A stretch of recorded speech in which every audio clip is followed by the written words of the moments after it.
আবার আসেন ইমানদার 31 নাইট কিভাবে পালন করে, জানার দরকার আছে না নেই?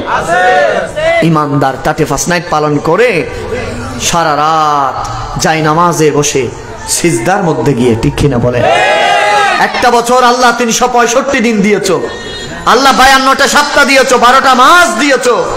আল্লাহ জানি না রে 24 সালে তোমার কয়টা সিজদা কবুল করাইতে পেরেছে। আল্লাহ এই 52 সপ্তাহ 12টা মাসে 24 সাল আল্লাহ জানি না কোন ইবাদত তুমি কবুল করছো রে মালিক। আল্লাহ দয়া করে এখনো হায়াত বাড়িয়ে রেখেছো। আল্লাহ এখনো 25 সালকে আমি গ্রহণ করতে যাচ্ছি। আল্লাহ আমার জীবনের গুনাহ মাফ করে দাও। আল্লাহ আমার মায়ের গুনাহ মাফ করে দাও। আল্লাহ বাবার গুনাহ মাফ করে দাও।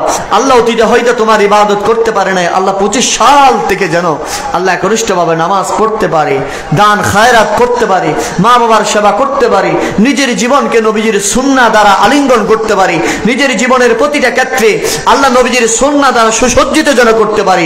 ইমানদার সারা রাত আল্লাহর কাছে এইভাবে ফরিয়াদের মাধ্যমে 31 নাইট পালন করে। কথা বলেন ঠিক কি না?